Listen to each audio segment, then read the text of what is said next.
12 influencers, $1 million prize fund, and 2 new hosts. Inside is back, and this time it's the US edition. Let's get into it. The insiders enter one by one, and we're introduced to them. A couple man already know each other, like Sketch and Jason Cole, and Sydney and Mark Estes as well. They all choose beds and get acquainted, and I can't lie, this Finita is already really fucking loud, man. She's giving me like Farrah vibes, you know what I mean? The Sidemen enter the set and greet the contestants.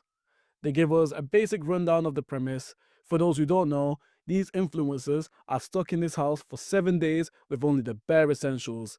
For everything else, they gotta pay extortionate prices in the shop using money from the prize fund. The prize fund starts at $1 million, and at the end, the winner will take home everything that's left. They introduce Phantom and Valkyrie, the new hosts, and then leave them to it, waiting for the shop to open. The shop opens, and the missing bed is for sale for 10k. Oh yeah, I forgot to mention, there's 12 of them, yeah, and only 11 beds. And now they're trying to sell the last one for 10k. This is the type of fuckery the Sidemen do, you know. Anyway, Finita immediately tells Zach he ain't getting the bed and that they'll buy the sofa cushions for him to sleep on instead, since he was last in. Zach's better than me, because even if I was willing to do that, who the hell are you, chief financial officer, to be telling me what we are and are not buying, you know what I mean? Not really too much else happens. Sketch and Jay, they sneak off to buy crisp in secret. Oh, and the insiders get their first meal as well, which is rice and beans. For this season, they've got like the proper rice and kidney beans, you know what I mean? Like, in the previous seasons, they used to have rice and baked beans, which is crazy. So I think it's a bit of a step up, in my opinion. They all enter the shop for their meal, and Finita upgrades it without even seeing it, which I don't even blame her, you know what I mean? You already know what assignment are on, you know. But in her impatience, she ends up ordering 3 times, so well done. The first challenge of the season is insider dating, where each insider gets asked 2 questions, which they've got to answer truthfully, whilst ignoring distractions in order to save 10k. Alyssa and Sketch are first, and all I gotta say is props to Alyssa, because this is where I would have been out. That. Couple people do their dates, nothing too interesting. Ekisu begins with their theatrics. Mate, put your hands in or press the damn button. This honestly pissed me off, man. You clearly weren't even that scared and you just did it to be funny, but it wasn't. The challenge ends with Max and Finita getting milk, dog food, and oats poured over them. Blech. Everyone except Ekin was able to enjoy their dates, so they only lost 10k. Sketch is back in the shop, ordering wine and crisp, coming like Will. They get to see the money countdown, and we see that they spent 60k in their first day. So historically, they're not doing too bad. The phone in the gym rings, and Sketch answers, and he's sent to room 19 alone. He's tasked with choosing one insider to be eliminated. He gathers everyone to hear his decision, and Netflix cuts it as a cliffhanger, as if they already didn't upload the first 4 episodes. So we're going to get into episode 2 right now. Sketch votes out Finita, and she is vexed. But she holds it together and tells us in the confessional that she didn't expect it to be her because they vibe so well, and that he voted her out because she must have something that he doesn't. And he basically admits as much to us when he's giving us his reasoning. You know, he said that he chose her because she's very outgoing, whereas others have been a bit more reserved, and she's a big threat.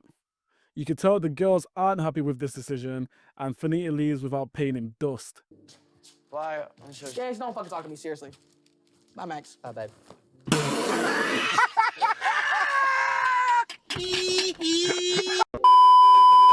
Big twist though, as she's leaving, Valkyrie offers her the chance to buy her way back into the game for 50k, and she'll get immunity for the next elimination, and no one has to know. She accepts. We learn that through the night, Sketch and Cinco have been squirreling about and ordering snacks to stash around in the house. In the morning, they're served some Oliver Twist breakfast, and the 2 squirrels sneak to upgrade their meal, but Bree is slyly onto them. Finita slides back on in, and Sketch looks shocked.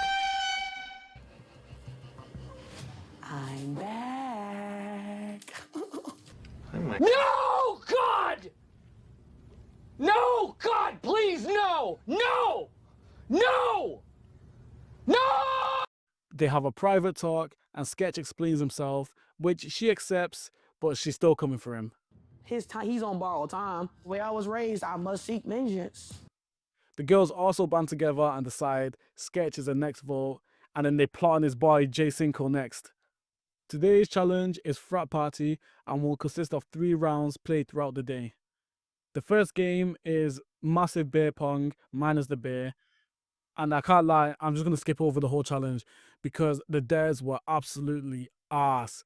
Sketch eats an onion and my man's got to act like a dog. Bro, what are we in high school, bruv? The red team wins and the score is 1-0. Finita's rallying up the troops and she tells them about her immunity and the 50k she spent to get back in the game. And you can see on Ekinsu's face, bro, she's blown that Love Island money because she's bare hung up on it like Finita should have just declined the offer or something and gone home. Meanwhile, Zach's been flirting and kikiing with Sydney and he's got a little crush. Round 2 of the challenge, and they've got to carry shots across a slip and slide. Every shot dropped is $100 lost from the prize fund, and again, boring. The only fun part was Sydney going to sabotage Bree and Finita tackling her, and even that was a bit dead still. Jay gets called into the temptation room, and we all know he's folding, but he pinky promises everyone, so we'll see if he's an honest, upstanding man or degenerate scum. For 30k, he's offered a takeaway, a meaty one at that, but after smelling the food and contemplating for 30 seconds, he starts scranning. Yeah, that brother's starving. He cleans himself off, following in the footsteps of the greatest, and goes back and lies to the group. They smell his hands and grill him, but he gets clocked when they notice the stain on his t-shirt and that his breath smelled suspiciously fresh. The prize fund is shown, and mate, the second day they spent over 150k. The girls even whip out their eyeliner and paper, coming like they're some bookkeepers, you know, trying to figure out where their money went. To keep her 50k secret, Finita frames Jay, and in the words of Bree, Sketch lives up to his name and starts piling on, baiting him out for the breakfast upgrade and stuff. It's round 3 of the challenge, and the score is currently 1-1, with the blue team winning the last challenge. They play Flip Cup, where they gotta chug and then flip their cups. The red team wins and gets a pizza party, while the blue team have got to stay behind and clean up.